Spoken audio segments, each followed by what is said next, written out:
Cell fundamental unit of life.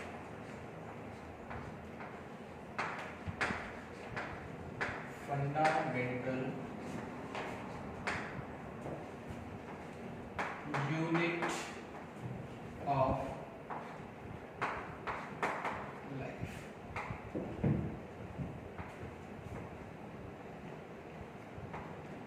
क्या है? The shell.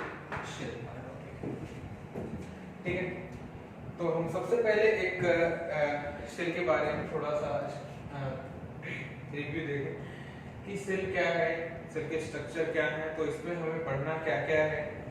तो पढ़ने के लिए हमारे पास यहाँ पे सेल का इंट्रोडक्शन है, सेल के स्ट्रक्चर्स, डिस्कवरी और प्लस उनके अंदर कौन कौन से ऑर्गेनेल्स हैं जिनके बारे में हमें पढ़ना है। ठीक है, तो इस तरीके से यहाँ पे हम सेल का इंट्रोडक्शन देखेंगे, डेफिनेशंस,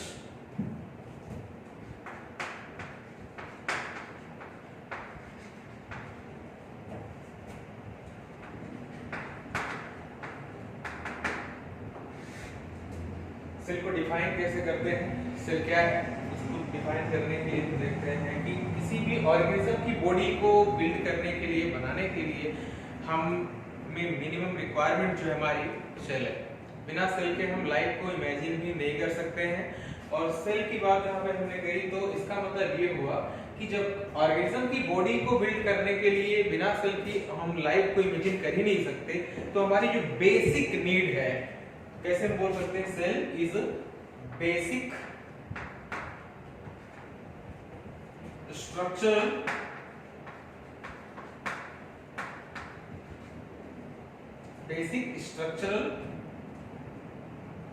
फंक्शनल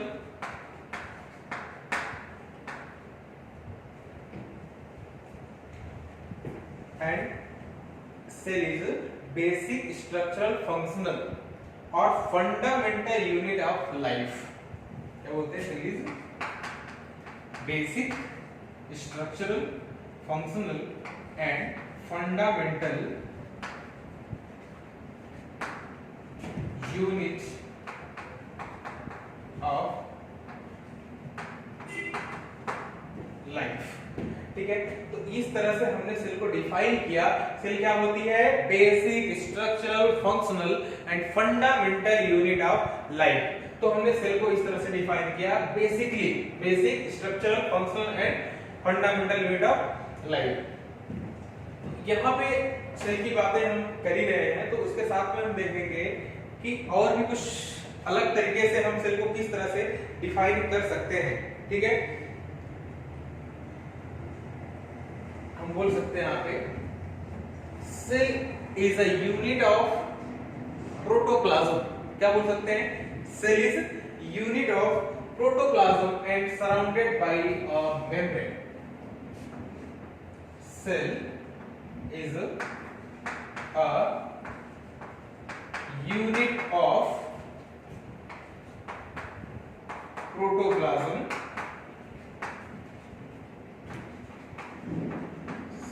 surrounded by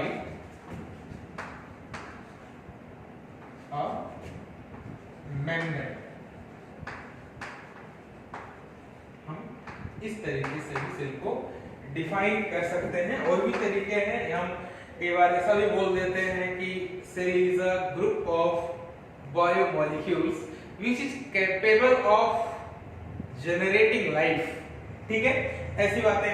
तो यहाँ पे हमने थोड़ी सी डेफिनेशन देखी सेल की, सेल किस तरीके से बनी होती है। ठीक है, और हम यहाँ पे स्टडी ऑफ सेल, सेल की स्टडी को हम क्या बोलते हैं, साइटोलॉजी। क्या बोलते हैं, study of cell is called as cytology. क्या बोलते हैं, cytology. Study of cell is called as cytology. ठीक है, अब इसके बाद हम नेक्स्ट देखते हैं कि नेक्स्ट इसमें हमारा स्टेप होगा। अभी हमने थोड़ा सा इंट्रो की बात करी, इंट्रोडक्शन की बात की। अब हम बात करते हैं सेल के डिस्कवरी के बारे में थोड़ा सा।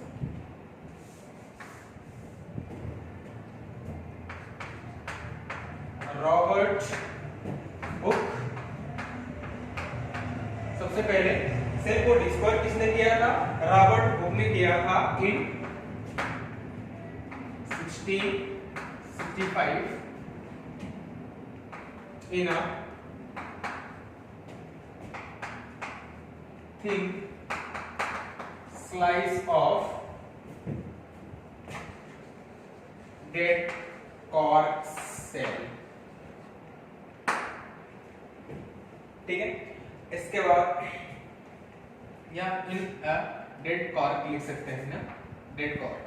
ठीक है, इसके बाद फिर हम यहाँ पे बात कर रहे हैं कि जो इन्होंने यहाँ पे स्ट्रक्चर्स देखी थी एक्चुअली वो क्या थे, किस तरह के स्ट्रक्चर थे, और उन सारे स्ट्रक्चर्स को जो भी इनकी स्टडी थी उस टाइम पे इतना ज्यादा इन्वेंशंस नहीं था हमारे पास, इतने एडवांस टेक्नोलॉजी नहीं थे, तो वहां पे जो इन्होंने सिंपली जो कुछ भी चीजों को देखा उसको क्या किया, अपनी एक बुक, जिस बुक का नाम है माइक्रोग्राफिया, माइक्रोग्राफिया में इन्होंने क्या किया था, उन चीजों को डिस्क्राइब कर दिया था, लिख दिया था, जिससे कि फर्दर हमारे अदर साइंटिस्ट ने उसको पढ़ा और उसको अपने तरीके से मॉडिफाई करके फिर जो भी नई स्ट्रक्चर्स को देखी उनके अकॉर्डिंग उन्होंने डिस्क्रिप्शन यहाँ पे प्रेजेंट किया। ठीक है, तो Robert Hooke in 1665 in a thin slice of cork क्या किया, फर्स्टली डिस्कवर, एक सेल को फर्स्टली डिस्कवर किया। ठीक है, इसके बाद कैसे स्ट्रक्चर्स को देखा, he saw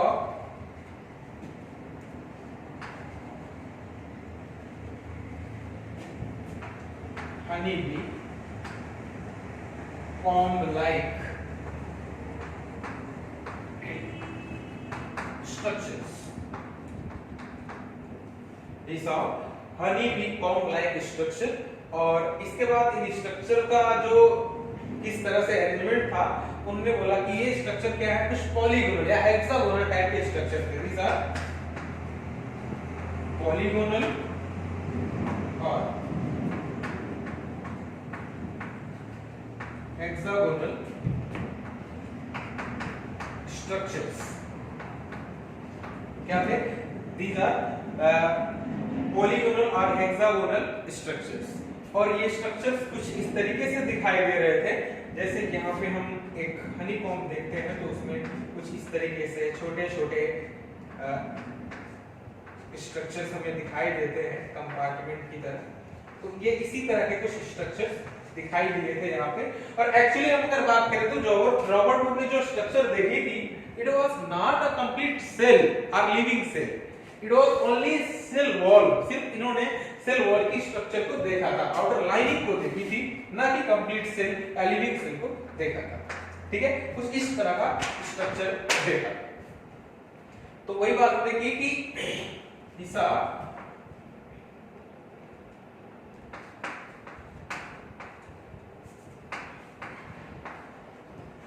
only cell wall,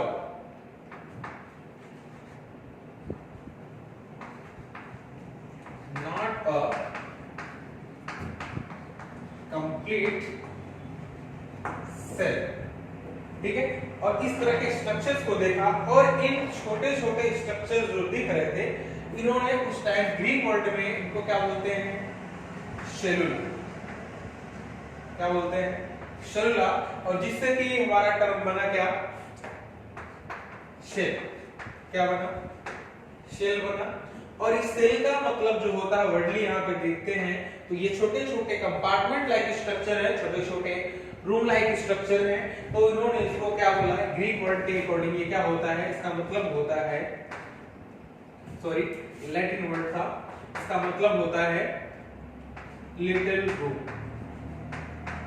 क्या मतलब होता है इसका भाई, लिटिल रूम, या फिर दूसरे शब्दों में आप इसको बोल सकते हैं क्या, a small compartment, क्या बोल सकते हैं, a small compartment।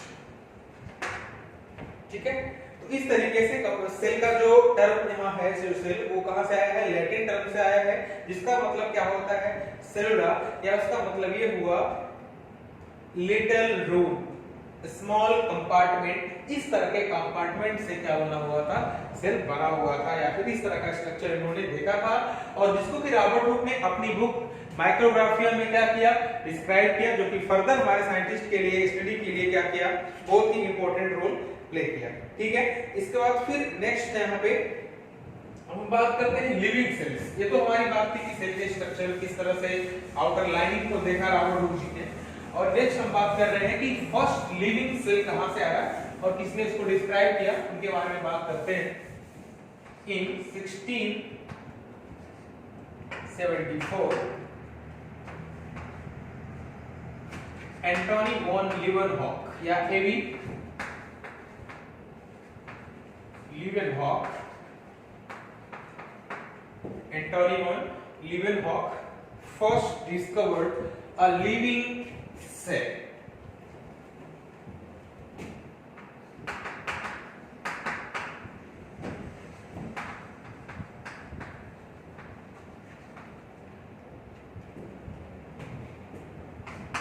A free living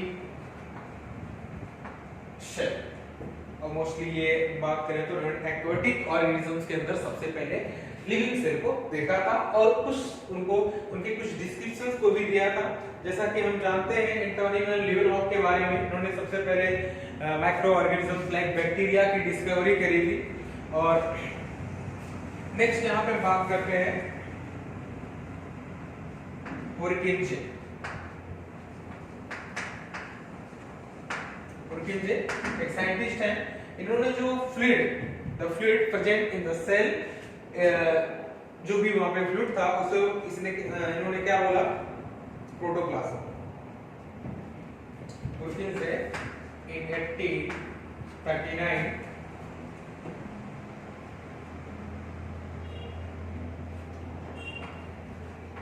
give term protoplasm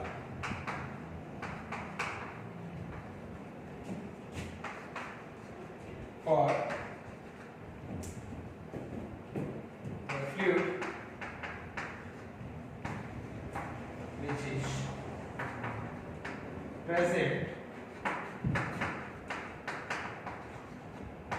inside the cell. जो सेल के अंदर प्रोटोप्लाज्म या फिर जो फ्लूइड था, उन्होंने उसको पुरकिंजे ने सबसे पहले क्या नाम दिया भाई, प्रोटोप्लाज्म नाम दिया।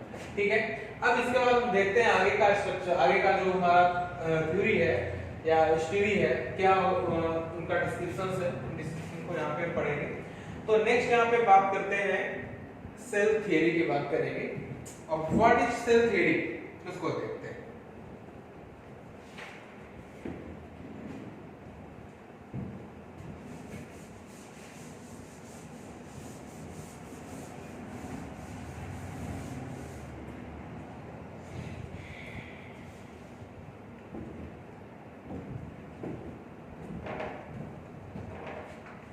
Cell theory.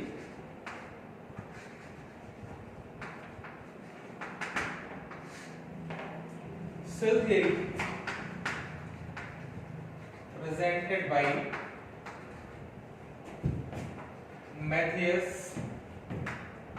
Schleiden in 1838 and Theodor Sohn in 1839।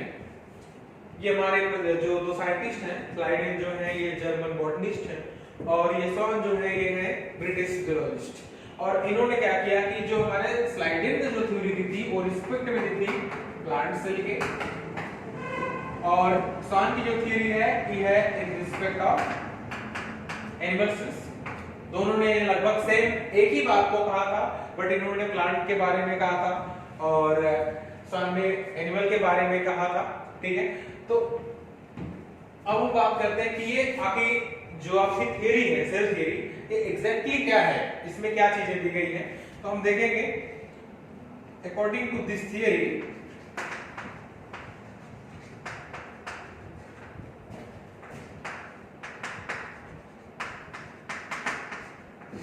क्या है ये सेल थ्योरी, इसके बारे में देखेंगे। What is the cell theory? इनका जो थ्योरी है उसमें सबसे पहले उन्होंने क्या कहा, the body of organism, the body of all organism made up of the body of all organism made up of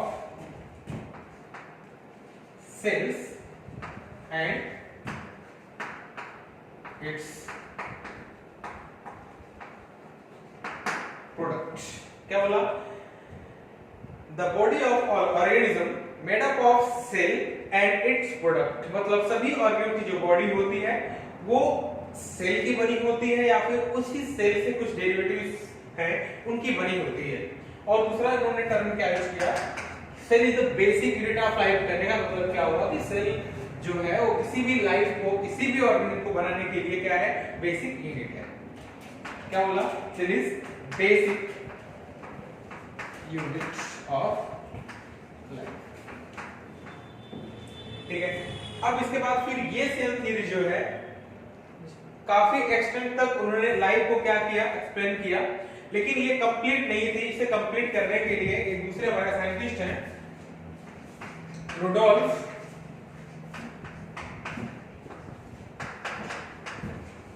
विर्चॉव या रुडोल्फ विर्सो, इन्होंने क्या किया, सेल थ्योरी को मॉडिफाइड किया, थोड़ा सा मॉडिफाई किया।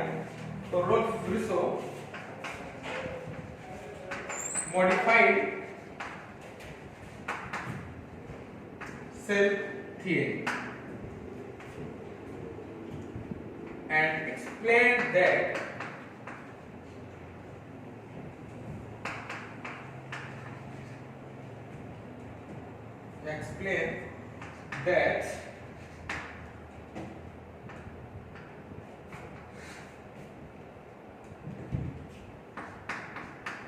new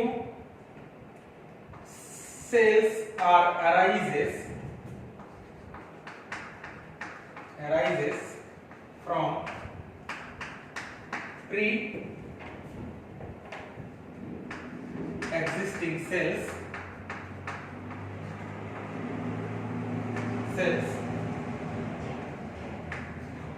by the process of cell division। क्या बोला? He spread that new cells are arises from pre-existing cells by the process of cell division। कहने का मतलब ये हुआ कि नई सेल जो है वो पुरानी सेल जो पहले से प्रेजेंट सेल्स हैं उन्हीं से क्या होगी, डिवाइड होकर के बनेगी। ठीक है। और इस तरह से जो मॉडिफिकेशन था सेल थ्योरी का रुडोल्फ विर्सो का, उसको हम कहते हैं लॉ ऑफ लीनिएज। क्या बोलते हैं? Law of lineage. Law of lineage या इसी को हम बोलते हैं लीनिएज थ्योरी। ठीक है। तो इस तरीके से हमारी सेल थ्योरी क्या हुई, कंप्लीट हो गई। कंप्लीट किसने किया? अगर कोई बात ऐसे आती है, क्वेश्चंस आते हैं कि सेल थ्योरी किसने प्रेजेंट किया था, किसने प्रपोज किया था, तो हम बताएंगे स्लाइडेंस वन का नाम। लेकिन अगर यहाँ पे अगर बात करें कि सेल थ्योरी को मॉडिफाई किसने किया था, या सेल थ्योरी या सेल लीनिएज थ्योरी क्या है, तब हम वहां पे रुडोल्फ विर्सो का नाम लेंगे या रुडोल्फ विर्सो का नाम लेंगे। ठीक है। और इस तरीके से फिर हम देखेंगे कि सेल थ्योरी के बारे में थोड़ा सा एक्सेप्शंस है कि सेल थ्योरी में जो भी बातें कही गई हैं वो कम से कम लाइफ होने के लिए कम से कम एक सेल हो, इतनी इनकी क्या है, मिनिमम रिक्वायरमेंट है। लेकिन यहाँ पे इस सेल थ्योरी के अंदर हमने वायरसेस को इंक्लूड नहीं किया है। तो क्या होगा, viruses are exceptions of exception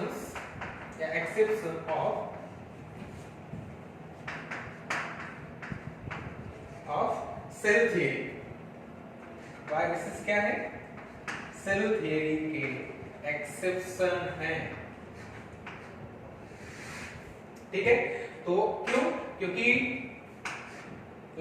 minimum life requirement हमारे लिए, यहाँ पे हमने बात की कि हमारे पास जो मिनिमम लाइफ रिक्वायरमेंट है वो है क्या? सेल। लेकिन यहाँ पे वायरस जो है वो कंप्लीट सेल नहीं है, क्योंकि the body of viruses are mainly made up of proteins and nucleic acid, या यू कैन से उसमें सिर्फ उसका जेनेटिक मटेरियल होता है और उसमें प्रोटीन के कोट होते हैं, डेवलप होते हैं। कुछ केसेस में मान लो वो भी नहीं होते हैं, बट वहां पे एक कंप्लीट सेल मशीनरी नहीं है जो कि पूरी लाइफ को क्या कर सके? सर्वाइव करवा सके। ठीक है, अब हम बात करेंगे टाइप ऑफ सेल्स। नेक्स्ट इसमें हम टॉपिक लेंगे type of cell. On the basis of number of the cell, organisms can be categorized into two categories, yeah, two types.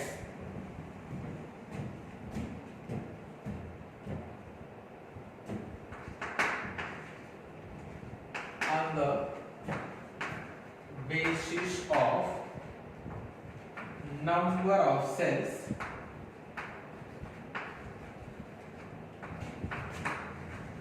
organism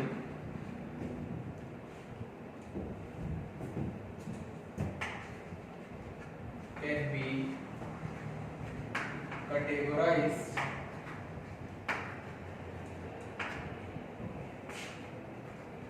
into two categories। ठीक है, अब यहाँ पे देखेंगे हमारे पास कौन कौन सी कैटेगरीज है जिनको कि हम यहाँ पे कैटेगराइज कर रहे हैं। ठीक है, फर्स्ट कैटेगरी की बात करें तो यहाँ पे ऑन द बेसिस ऑफ, जैसा कि हमने पहले ही यहाँ पे लिख दिया, on the basis of number of cell, organism क्या है? दो तरफ में डिवाइड कर देगा भाई, कितना सेल का नंबर है, किसी भी ऑर्गेनिज्म की बॉडी में सेल का कितना नंबर है उसके बेस पर हमने क्या किया है, यहाँ पे कैटेगराइज किया हुआ है। अगर मान लो ऑर्गेनिज्म की बॉडी में एक सेल है तो हमने एक सेल वाला ऑर्गेनिज्म बोला, सिंगल सेल का ऑर्गेनिज्म बोला। एक से ज्यादा है तो एक से ज्यादा मतलब मल्टीपल सेल का ऑर्गेनिज्म हमने उसको बोल दिया। तो इसी तरीके से हम बात करेंगे on the base of number of cell. तो सबसे पहले यूनि सेलुलर ऑर्गेनिज्म, क्योंकि यहाँ पे क्या है, the body of organism made up of single cell. दूसरा हमारे पास क्या है, मल्टी सेलुलर ऑर्गेनिज्म हो गया। तो body of organism made up of more than one cell. यहां पे बात क्या होगी, सिंगल सेल बॉडी की जो बात करने की, बॉडी सिंगल सेल की बनी होती, लेकिन यहाँ पे एक से ज्यादा सेल की बनी होती है। ठीक है, तो single cell in the sense की हम यहाँ पे जो बात कर रहे थे कि यहाँ पे जो भी ऑर्गेनिज्म होगा उसके लाइफ की जितनी भी वाइटल एक्टिविटीज होगी, they should be completed in a single cell. एक ही जो सेल वहां पे है वो सारी की सारी वाइटल एक्टिविटीज को, लाइफ की एक्टिविटीज को क्या करेगा, कंप्लीट करेगा। ठीक है, फॉर एग्जांपल अगर हम बात करें तो हमारे कुछ जैसे बैक्टीरिया है और है अमीबा और पेस्ट, ये सब क्या है, सिंगल सेल ऑर्गेनिज्म है कि बॉडी जो है एक सिंगल सेल से बनी हुई है। ठीक है, तो इसी तरीके से हमने बात की कि all the activity of the body perform by a single cell. ठीक है, all the activities of life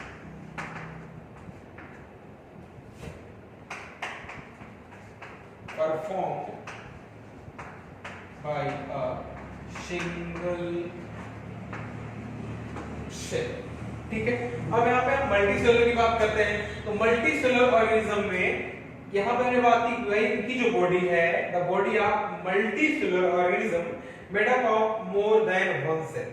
ठीक है, तो अब इनका बॉडी का जो ऑर्गेनाइजेशन है वो काफी क्या है, कॉम्प्लेक्स हो गया, क्योंकि भाई यहाँ पे जब बहुत सारे सेल हैं तो वहां पे क्या होगा, जब बहुत सारे सेल होंगे तो उन सेल्स के अंदर जो बॉडी का ऑर्गेनाइजेशन होगा उसमें भी बात करेंगे। तो उसमें क्या होगा कि डिवीजन ऑफ लेबर दिखेगा, और हर बॉडी की जो कुछ सेल्स हैं वो अलग अलग काम को करने के लिए, वर्क को करने के लिए अलग अलग तरीके से क्या होंगी, स्पेसिफाई होंगी। ठीक है, तो हम यहाँ पे क्या देखेंगे, डिवीजन ऑफ लेबर। क्यों? क्योंकि यहाँ पे बहुत सारी सेल हैं जो पर्टिकुलर फंक्शन, स्पेसिफिक फंक्शंस को करने के लिए क्या हो गई है, स्पेसिफाई हो गई है। ठीक है, और इस तरीके से सेल्स क्या करेंगी, ग्रुप में आकर क्या बनाएंगी, टिश्यू बनाएंगी, फिर टिश्यू से क्या बनेंगे,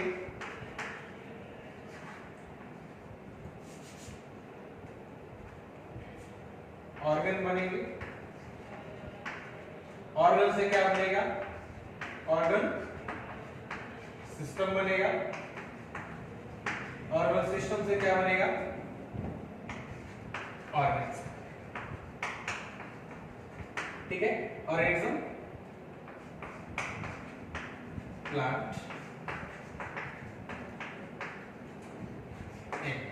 तो इस तरीके से यहाँ पे क्या है कि मल्टी सेलुलर ऑर्गेनिज्म का जो बॉडी का स्ट्रक्चर है वो काफी ज्यादा क्या है, कॉम्प्लेक्स है।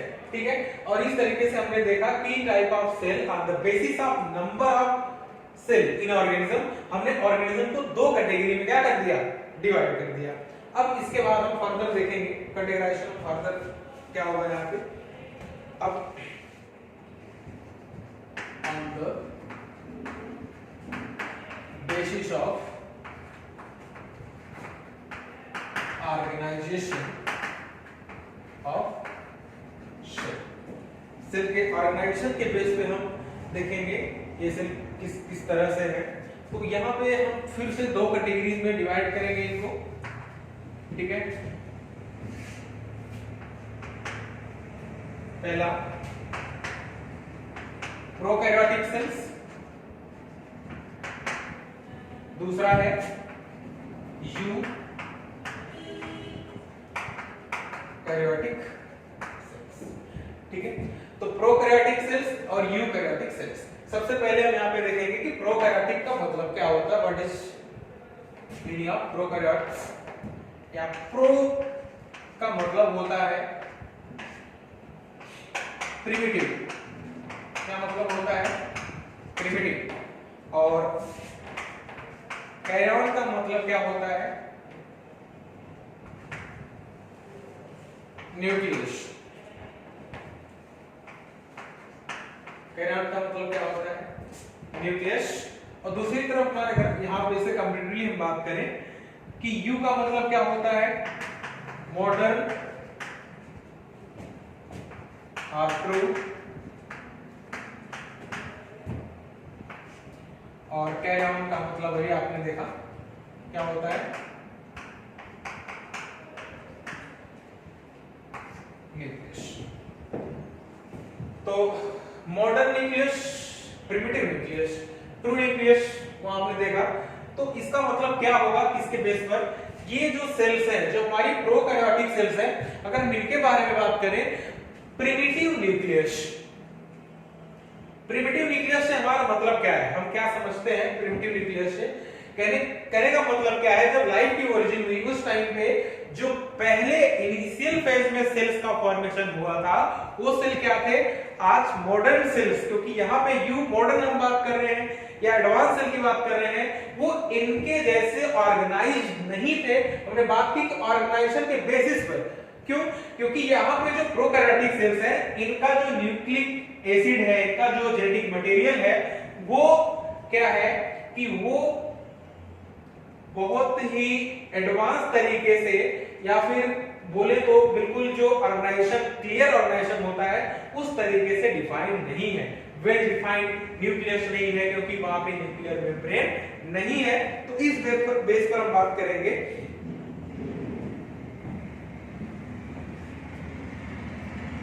these cells have less developed, these cells have less developed nucleus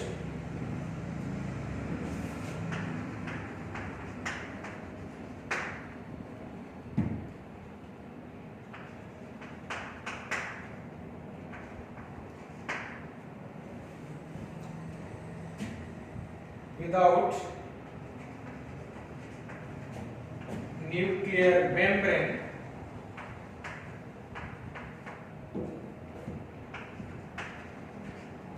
and nucleus। क्या है? These cells have less developed nucleus without nuclear membrane and nucleus। ठीक है। और इस तरीके से हमने क्या देखा कि भाई यहाँ पे जो सेल्स थे, जो इनका जेनेटिक मटेरियल है, वो इस तरह से ऑर्गेनाइज्ड नहीं है, बिल्कुल डेवलप्ड न्यूक्लियस फॉर्म में नहीं है, वहां पे न्यूक्लियर मेम्ब्रेन भी नहीं है और न्यूक्लियोलस भी नहीं है। अब यहाँ पे इनके हम एग्जांपल्स की बात करें, सभी हमारे पास जो बैक्टीरियल सेल्स हैं, तो इसका जो बेस्ट एग्जांपल है वो है क्या? बैक्टीरिया। ठीक है। और इसी तरीके से हमने बात यहाँ पे करी, तो यूकैरियोटिक सेल्स की बात कर रहे हैं। यूकैरियोटिक सेल्स क्या हैं? दे हैव या having well developed nucleus with nuclear membrane and nucleus। ठीक है। यहाँ पे न्यूक्लियर मेम्ब्रेन भी है और न्यूक्लियोलस भी है। तो आज हमारे पास जो एडवांस हायर ऑर्गेनिजम्स हैं, उन सारे की हम बात करेंगे। तो वो सब इंक्लूड किए गए हैं कहाँ पे? Plants and animals. तो ये हमारे पास दो कैटेगरी हो गई on the base of organisation of the cell.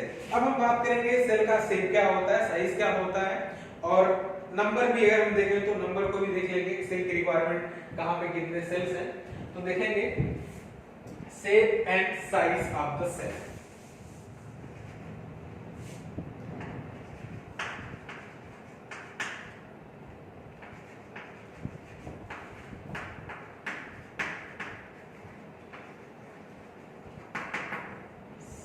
Shape and size of cells. यहां पे सबसे पहले हम बात करेंगे शेप। तो हम जब शेप की बात कर रहे हैं, तो सेल का जो शेप है वो according to need, according to size, बहुत सारी और भी बातें हैं जिनके बेस पर यहां पर सेल का शेप डिफाइंड होता है। तो हम बात करेंगे there is great variation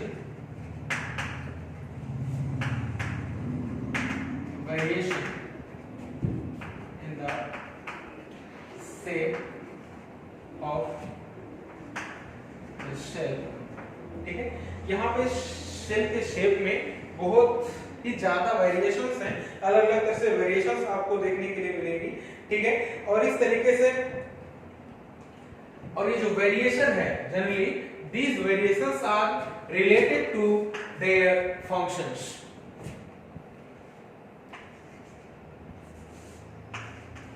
Usually these variations are related to its function। ठीक है।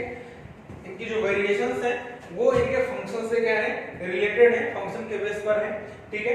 इसके बाद हम आगे बात करें कुछ ह्यूमन सेल, कुछ ह्यूमन की सेल है। Some cell of human body, उनके स्ट्रक्चर्स को देखेंगे, उनके सेल को देखेंगे।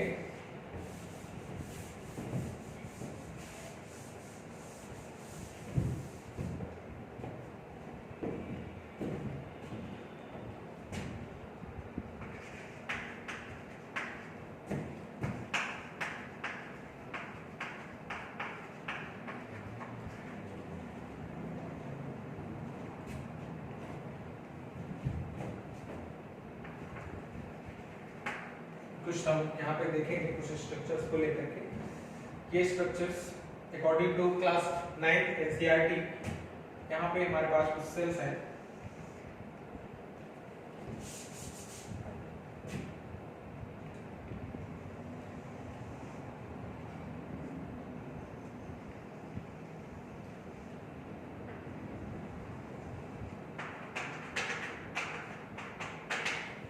ये जो सेल्स है ये है स्मूथ मसल शेप, क्योंकि हमारी बॉडी में, क्योंकि जो मसल्स होती हैं उनमें हम देखेंगे कैटेगराइजेशन देखेंगे कि लगभग एक स्पिंडल शेप की होती है, ठीक है। और इसके बाद यहाँ पे हमारी बॉडी के अंदर क्या है, आरबीसीज हैं। आरबीसी जो होते हैं ओवल होती है, समवॉट राउंडेड ओवल, और ये डिस्क लाइक होती हैं इस तरीके से। दोनों तरफ से क्या होती हैं, बाई कॉनकेव होती हैं ऐसे। अगर आप ऐसे सामने से उसको देखेंगे तो एक्चुअली ऐसे तो राउंडेड है, लेकिन जब उसको आपको इस तरह से देखोगे, उसके एक टर्म को देखोगे तो इस तरह से डिस्क लाइक सेल दिखेगी आरबीसी। ह्यूमन आरबीसी का स्ट्रक्चर आपको इस तरह से दिखेगा। ये दोनों तरफ से काफी फ्लैट अंदर क्या हुआ है, इस तरह से बाई कॉनकेव है इस तरह से, ताकि इसका साइज बड़ा हो और ज्यादा हो, यहाँ पे सरफेस एरिया ज्यादा हो, क्योंकि इसको हीमोग्लोबिन कैरी करना होता है। और दूसरी बात यहाँ पे हम करेंगे कि ह्यूमन का जो आरबीसी होता है, जो मैच्योर आरबीसी होते हैं, दे हैव नो न्यूक्लियस, वो इन्यूक्लिएटेड होते हैं, विदाउट न्यूक्लियस होते हैं, ठीक है। और इसके बाद अगर हम बात करें डब्ल्यूबीसी की बात करें तो डब्ल्यूबीसी जो होते हैं ह्यूमन बॉडी के अंदर, उनका कोई फिक्स शेप नहीं होता, इसीलिए हम उनको क्या बोलते हैं, अमीबॉइड सेल्स बोलते हैं, ठीक है। और इनके न्यूक्लियस जो होते हैं वो कई शेप के हो सकते हैं। कुछ न्यूक्लियस बीन शेप हो सकते हैं, ऐसा बीन लाइक स्ट्रक्चर कुछ में दिख सकता है। क्या होते हैं, कुछ मल्टी लोब हो सकते हैं। तो यहाँ पे हम बात कर रहे हैं डब्ल्यूबीसी, ये क्या होते हैं, ओवल होते हैं। आरबीसी देखेंगे डब्ल्यूबीसी क्या होते हैं, अमीबॉइड होते हैं, जो इनका खासा क्या होता है, स्पेसिफिक कैरेक्टर होता है, क्योंकि इसका कोई फिक्स शेप नहीं होता है।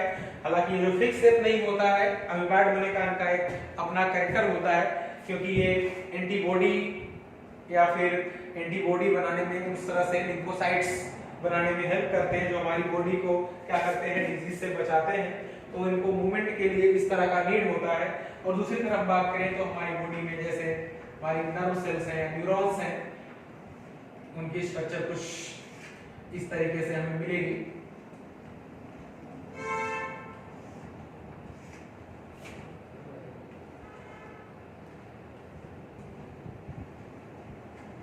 ऐसे ये क्या है, एक नर्व सेल है ह्यूमन बॉडी के अंदर।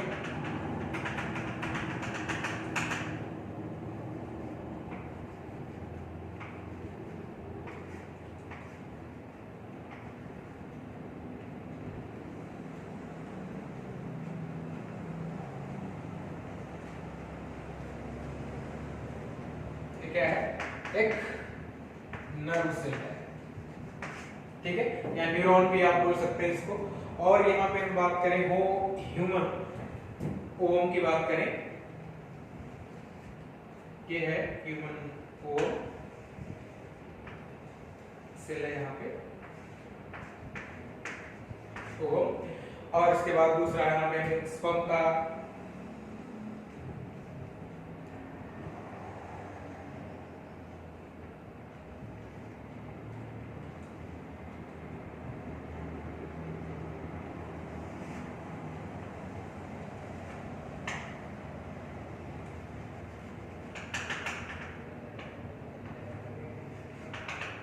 ये है ह्यूमन स्पर्म का स्ट्रक्चर। तो इस एक ये भी एक सेल है, जो कि पर्टिकुलर सेल की बातें कर रहे हैं यहाँ पे। और इसके अलावा और हम बात करें तो जैसे हमारी बॉडी के अंदर कुछ फैट सेल्स होती हैं जिनका स्ट्रक्चर कुछ अकॉर्डिंग टू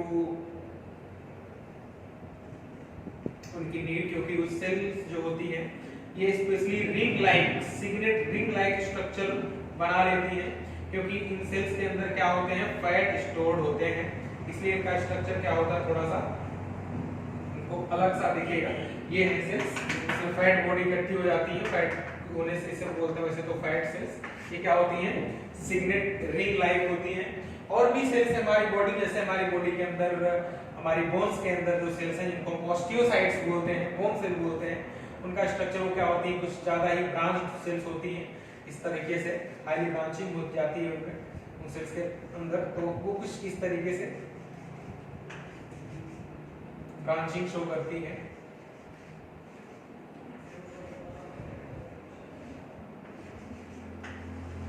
ये है एक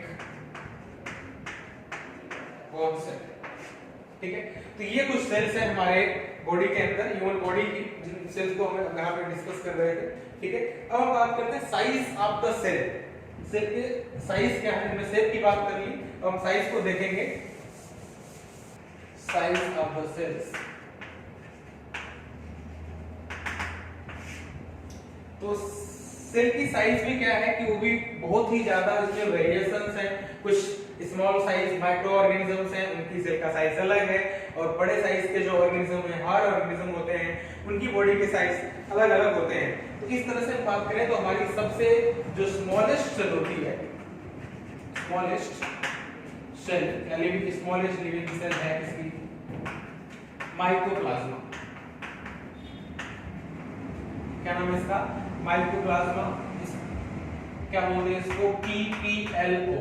क्या बोलते हैं, PPLO या PPLO का फुल फॉर्म होता है furrow pneumonia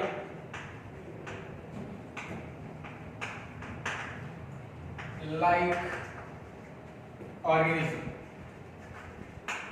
furrow pneumonia like organism होते हैं जिनको हम PPLO बोलते हैं, प्यूरो।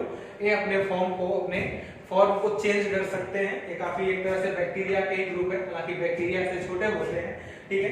और इनकी खास बात ये होती है कि जो माइकोप्लाज्मा होता है इसमें सेल वॉल नहीं होती है, और ये एरोबिक और एनारोबिक दोनों कंडीशंस को सरवाइव कर सकता है, ठीक है। इसकी सेल का जो साइज होता है बेसिकली वो होता है 0.1 to 0.2 माइक्रोमीटर। कितना होता है, 0.1 to 0.2 माइक्रोमीटर, ठीक है। और इसी तरीके से हम अगर बात करें तो बैक्टीरियल सेल जो होते हैं वो भी होते हैं लगभग 1 से 5 माइक्रोमीटर के हो सकते हैं, या 3 से 5 माइक्रोमीटर के हो सकते हैं। तो अब इसमें स्मॉल सेल की बात की तो लार्जेस्ट सेल क्या है उसको देखेंगे। लार्जेस्ट सेल्स, यहां बात करें लार्जेस्ट आइसोलेटेड सेल क्या है, एक सेल ऑफ एन ऑस्ट्रिच, ठीक है। ये होता है ऑस्ट्रिच का जो एग सेल होता है वो सबसे बड़ा सेल होता है, ठीक है। इसके बाद हम अगर लॉन्गेस्ट सेल की बात करें ह्यूमन बॉडी के केस में, तो ह्यूमन बॉडी में जो लॉन्गेस्ट सेल है वो है न्यूरॉन या नर्व सेल्स। इसका साइज होता है या फिर इसकी लेंथ होती है लगभग 90 सेंटीमीटर, लगभग 90 सेंटीमीटर या 1 मीटर के आसपास होती है।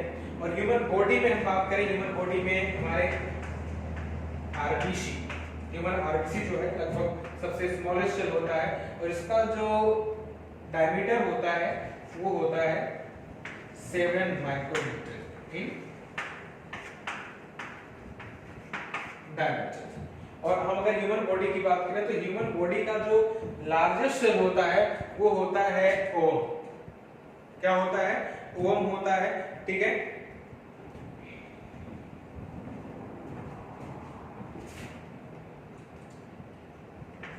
ह्यूमन ओम ये लार्जेस्ट सेल है ह्यूमन बॉडी के अंदर, और ये होता है 0.1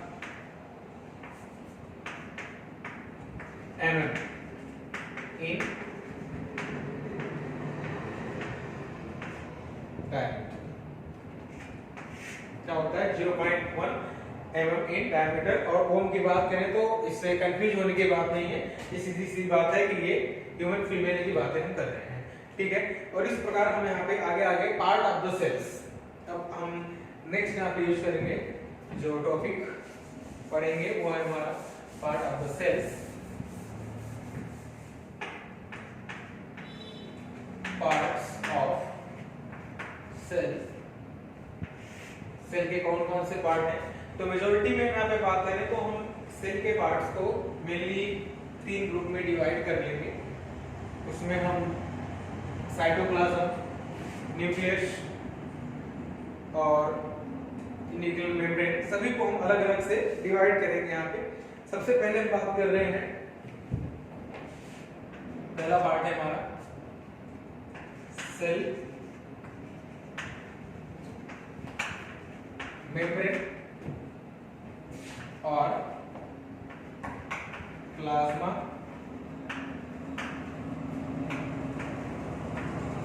मेम्ब्रेन। दूसरा जो पार्ट है वो है न्यूक्लियस,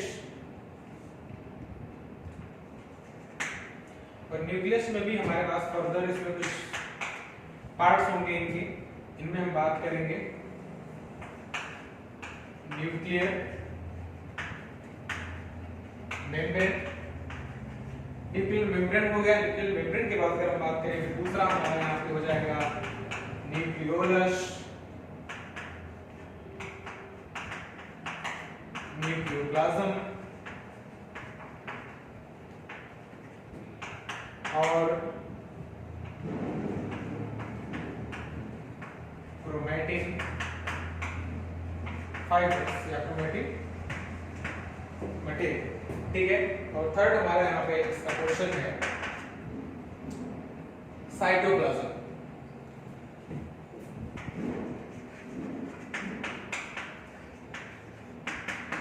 साइटोप्लाज्म में हमारे पास सेल के अंदर जो साइटोप्लाज्म के अंदर डिफरेंट ऑर्गेनेलीज हैं, हम उनको यहाँ पे डिस्क्राइब करेंगे। तो मेनली हमारे पास कौन कौन से ऑर्गेनेली हैं हमें पढ़ने के लिए यहाँ पे, जो हम आगे फर्दर लेक्चर्स में पढ़ेंगे। उसमें हमारा endoplasmic reticulum,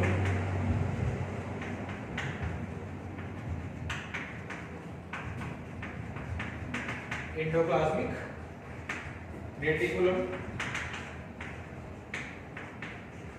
Golgi body,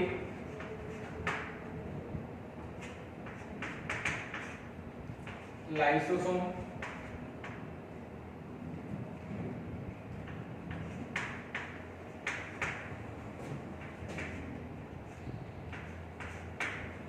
vacuoles,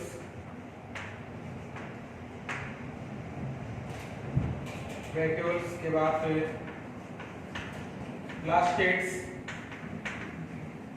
हालांकि प्लास्टिड्स होंगे found only in plant cells. Next है हमारे पास यहाँ पे mitochondria,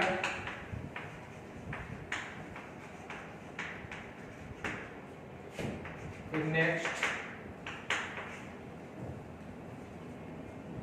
centrioles only in animal cell,